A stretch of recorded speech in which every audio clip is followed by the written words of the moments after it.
Antes de começar, bora bater a meta de 50 mil likes? E se inscreva no canal, dá muito trabalho produzir este vídeo. Obrigado.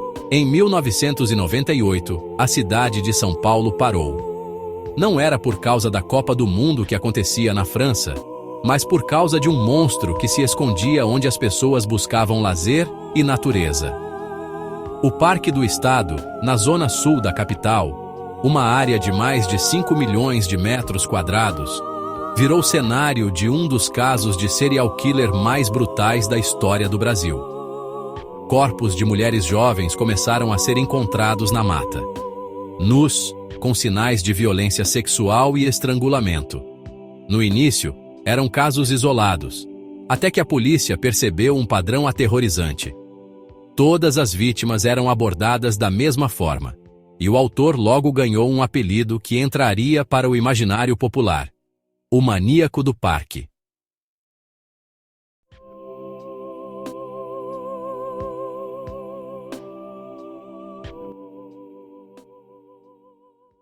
Por trás do apelido estava Francisco de Assis Pereira, um homem de 31 anos na época, que trabalhava como motoboy numa empresa próxima à própria delegacia que investigava os crimes. Ele era descrito como alguém extremamente sedutor, educado e de fala mansa. Mas era também um mitômano compulsivo, diagnosticado posteriormente com transtorno de personalidade antissocial, o que conhecemos popularmente como psicopatia. A biografia de Francisco é marcada por traumas. Criado pelo avô, um feiticeiro misógino que dizia que as mulheres não valem o chão imundo que pisam, ele carregava uma sexualidade mal resolvida e uma fúria interna que, segundo ele mesmo, era uma força maligna impossível de controlar.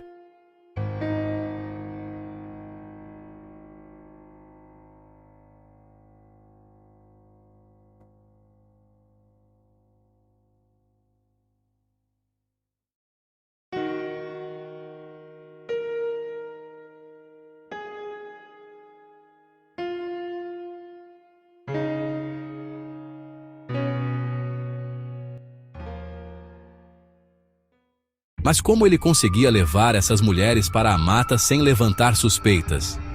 A resposta é tão cruel quanto simples: manipulação emocional. Francisco não usava força bruta na abordagem. Ele usava lábia. Abordava mulheres em estações de metrô ou pontos de ônibus, sempre jovens, entre 18 e 24 anos, muitas vezes de baixa autoestima ou passando por problemas pessoais. Ele se apresentava como caça-talentos de uma grande agência de modelos ou de uma revista famosa. Ele sabia exatamente o que dizer.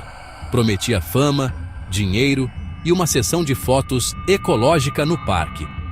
Com um capacete extra na moto, ele conduzia as vítimas para um local isolado, atravessando uma entrada clandestina no muro do parque. Lá dentro, longe de qualquer testemunha, a máscara do galã caía. Ele as estuprava, as espancava e as matava, muitas vezes por estrangulamento, usando os próprios cadarços das botas das vítimas.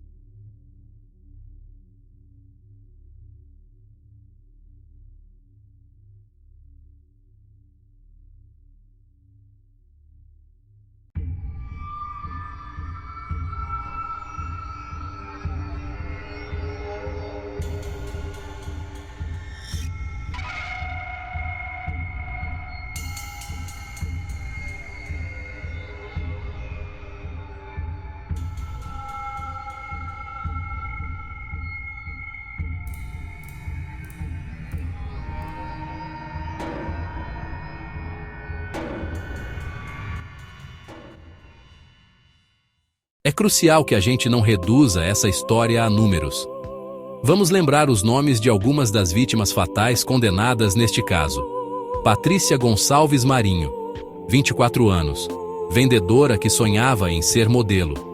Selma Ferreira Queiroz, 18 anos, que desapareceu após um exame de rotina. Raquel Mota Rodrigues, 23 anos, que ligou para a prima dizendo que posaria como modelo. Isadora Fraenkel, 19 anos, cujo corpo foi queimado para dificultar a identificação. Rosa Alves Neta, 21 anos, abordada no Parque Ibirapuera.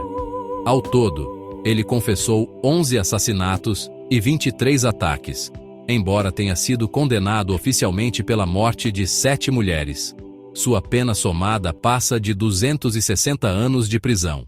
A casa caiu quando uma sobrevivente conseguiu escapar e forneceu detalhes cruciais para um retrato falado. O cerco foi se fechando. No trabalho de Francisco, a polícia encontrou um osso humano usado para tampar a descarga do banheiro. Era um vestígio macabro de uma das vítimas. Ele fugiu para o sul do país, mas foi capturado em Itaqui, no Rio Grande do Sul.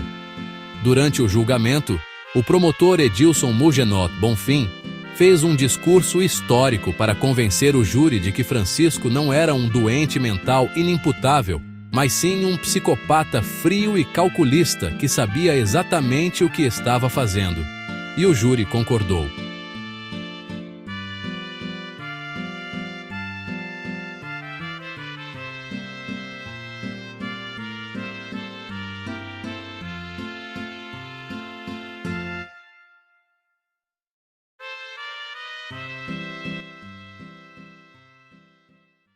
Agora, chegamos à parte mais importante deste vídeo e a razão pela qual essa história não pode ser esquecida. Devido a uma regra da legislação brasileira da época dos crimes, ninguém pode ficar preso por mais de 30 anos, independentemente da pena acumulada. Isso significa que Francisco de Assis Pereira pode ser solto em 2028. O mesmo promotor que o condenou, Edilson Bonfim, alerta: a periculosidade dele é incorrigível. A ciência psiquiátrica é categórica ao afirmar que a psicopatia não tem cura.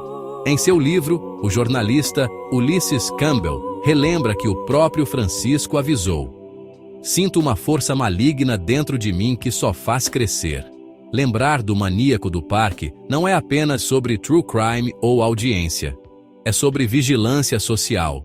É um lembrete de que, por mais que a gente queira ver o bem no mundo, existem pessoas que não compartilham da nossa empatia.